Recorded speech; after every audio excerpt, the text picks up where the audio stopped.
Very good evening, everybody. Devdeep Class is back with another video. Today, we'll be discussing about a different subject and a different chapter. So, I hope you are liking my lessons. For those of you who don't know me, my name is Devdeep Bose. I'm a faculty of computer science. But apart from teaching computer science and other computer-oriented subjects, I do teach other subjects that are enlisted below.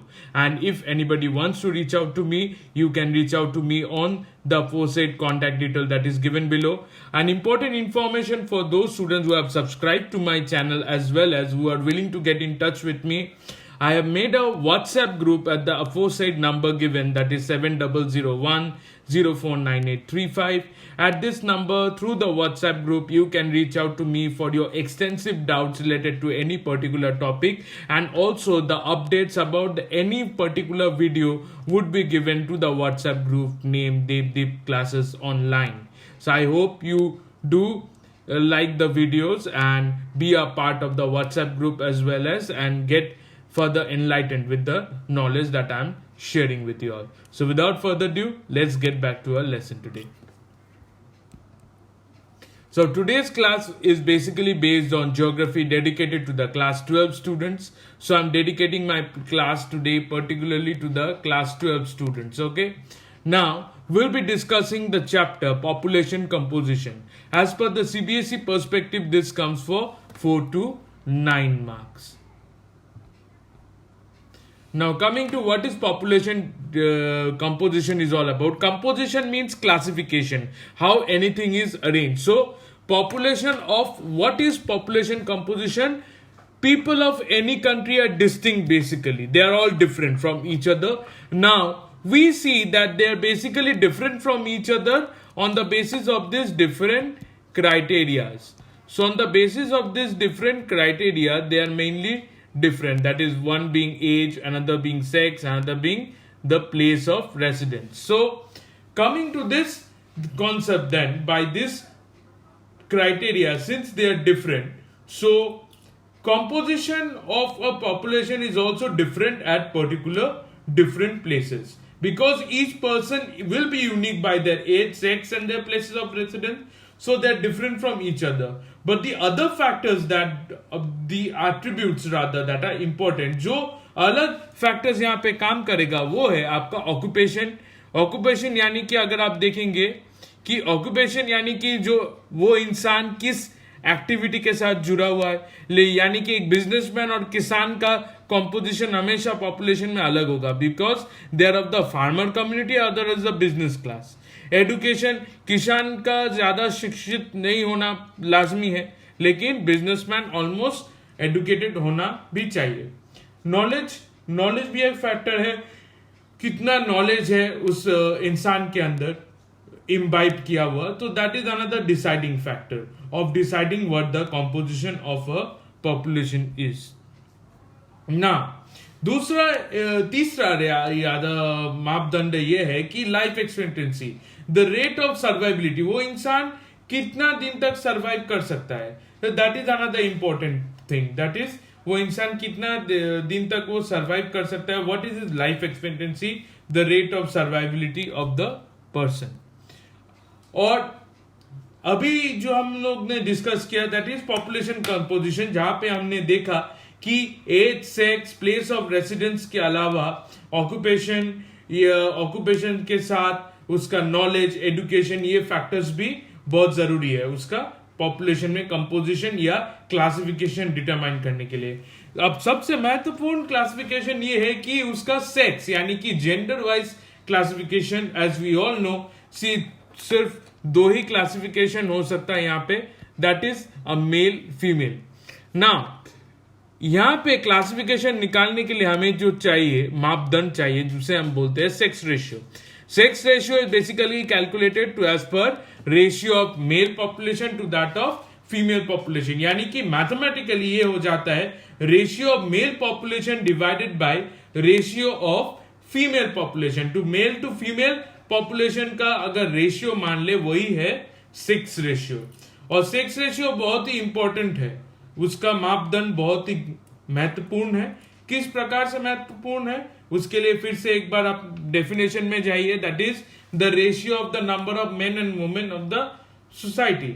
ठीक है, पर 1000 population, ठीक है। तो ये अगर हम ध्यान से देखें तो ये एक्चुअली इंपॉर्टेंट है कुछ इस फैक्टर्स के ऊपर, जैसे कि ये स्टेटस ऑफ वुमेन को दिखाता है कोई भी कंट्री का। जैसे कि इंडिया में इट इज अनफेवरेबल, क्योंकि हम देख रहे हैं मेल का सेक्स रेशियो हमेशा ज्यादा होता है compare to that of the female. अब मेल का सेक्स रेशियो हमेशा उससे हमसे ज्यादा है फीमेल से, इसके लिए कोई तो कारण होगा। What are the factors that is affecting the female, this female low female sex ratio? One of the factors is gender discrimination, बहुत ज्यादा हो रहा है, it's totally rampant in our country. Moreover, अगर मान लीजिए कि एक नया न्यू बॉर्न बेबी हो रहा है, जो एक फिटस है, उसको एक कन्या भ्रूण हत्या हो रहा है, ठीक है, तो वो फीमेल फिटिसाइड हो रहा है। उसके अलावा वो जन्म लेने के बाद अगर कोई लड़की हुई तो उसे मार दिया जा रहा है। तो because of this factors our female sex ratio is quite less in our country. लेकिन अगर हम दूसरे कंट्रीज का मान ले, जैसे कि मान लीजिए कि वर्ल्ड का अगर देखे तो 990 फीमेल्स पर 1000 female, which is not at all a bad number. लेकिन आप कोई कोई जगह में आप ऐसा फिगर आपको देखने को मिलेगा, जैसे कि आप देख लीजिए लटविया का जो संख्या है 1187 फीमेल्स पर 1000 male, which is quite high. But basically UAE या एशियन कंट्रीज और मुस्लिम कंट्रीज में जो क्वाइट बहुत ही आप बोल सकते हैं कंजर्वेटिव है, उसमें हम लोग देख रहे हैं कि जैसे कि मान लीजिए आंकड़ा बहुत ही कम है, 468 फीमेल्स पर 1000 मेल्स। एंड यूनाइटेड नेशंस का एक फरमान जारी किया हुआ है, उसमें 139 countries of the world unfavourable है, इंडिया उसमें से एक कंट्री है, whereas the other 72 countries are favourable. जैसे कि अमेरिका को देख ले, United states of America is a favourable country, क्योंकि वहां पे बेल कर्व दिखाया जाता है। ये बेल कर्व क्या होता है, जहां पे बर्थ रेट और death rate of the both the population that is male female समांतर रहेगा, ठीक है। तो उसके बारे में हम लोग जानेंगे। तो बेसिकली फिर हम क्या देख रहे हैं, एक ट्रेंड नजर में आ रहा है कि जो एशियन कंट्रीज है उसका जो है फीमेल जो सेक्स रेशियो है बहुत ही कम है। तो उसके लिए ऑलरेडी फैक्टर्स हमने देखा कि कन्या भ्रूण हत्या, फीमेल फिटिसाइड, इन्फेंटिसाइड, सब ये lower sex female literacy level, सब कुछ फैक्टर्स इन्वॉल्व हो रहा है इस कारण में। सो अगर हम एशियन कंट्रीज का लो सेक्स रेशियो माना जाए तो China, India, Saudi Arabia, Pakistan, सब कंट्रीज में लोअर सेक्स रेशियो है। बट अगर हम ईस्टर्न यूरोपियन कंट्री जैसे कि रशिया, लटविया ईस्टर्न यूरोपियन कंट्री है, वहां पे हायर फीमेल सेक्स रेशियो देखने को मिलता है। जैसे कि ऑलरेडी हम लोगों ने डिस्कस किया कि मान लीजिए कि लटविया का जैसे 1187 फीमेल्स है। अब एज स्ट्रक्चर क्या दर्शाता है, it represents the number of people of different age groups.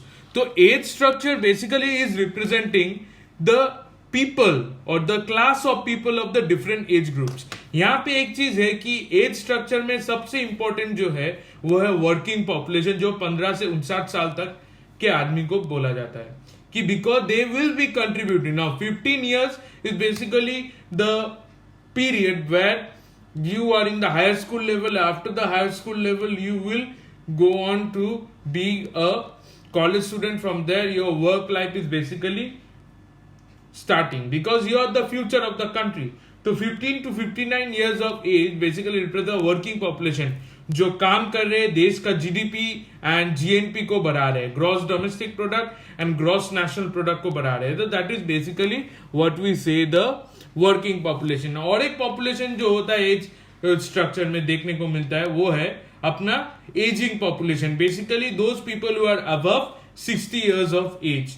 तो वो लोग एजिंग की तरफ है, they have higher medical expenses.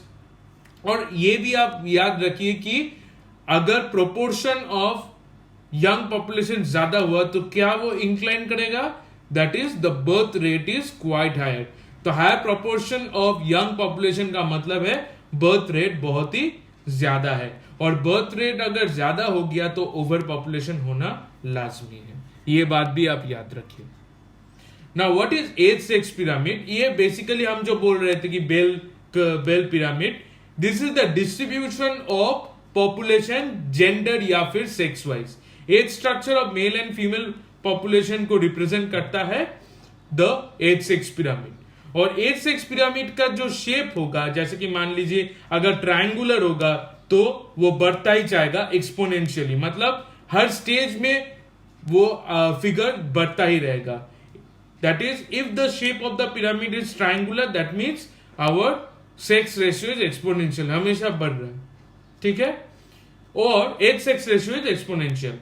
और हमेशा ये एक चीज आप याद रखिए कि एज सेक्स पिरामिड में left hand side basically determines the male population, कि वो मेल पॉपुलेशन दर्शाएगा, और right hand side female population को दर्शाएगा. ठीक है. तो आप कुछ एग्जांपल्स ले लेते हैं. ये देखिए एक एग्जांपल नाइजीरिया का दिया हुआ है. नाइजीरिया क्योंकि ये थर्ड वर्ल्ड कंट्री है, basically under developed nation, so यहाँ पे population in lower age groups is quite high due to the higher birth rate. उधर बर्थ कंट्रोल मेजर्स नहीं है, तो that is why we see a total triangular size graph of the pyramid. ठीक है. तो that suggesting both the sex ratio, rather it is increasing. ठीक है. तो both the sex ratios are increasing of the what to say the pyramid. ठीक है. Pyramid का sex ratio हमेशा बढ़ता रहेगा अगर ये हम देख ले, ये ट्रेंड देख ले. बट कुछ कंट्रीज ऐसा भी है जहां पे हम देख सकते हैं कि जैसे कि बेल ग्राफ दिखाई देता है, जैसे कि ऑस्ट्रेलिया में, which is quite uniform, that is birth rate is equal to death rate, यानी कि जितना आदमी जन्म ले रहा है उतना ही आदमी मर रहा है. तो that is most desired. Bell graph is most desired form of population composition. So with this topic we come to an end of this chapter, that is population composition. I hope all the humanities students you have understood the chapter. If you have any doubts please reach out to me in the comment section. ठीक है. और कोई भी किसी प्रकार का री explanation भी चाहिए तो आप जरूर बोलिए. हाँ, I am feel free, and don't forget to add yourself into the WhatsApp group. I have already pinged my number. At Facebook, if you are following my Facebook posts at Devdeep Post Profiles, so I have given the details over there. And lastly, don't forget to subscribe my channel. I place to come up with more interesting videos of the same. And tomorrow, tune in for another video of a particular subject of a different class. Hope you have liked my lecture for today. Please clarify your doubts by posting it in the comment section of YouTube or in the WhatsApp at the aforesaid number. Thank you all for tuning in today.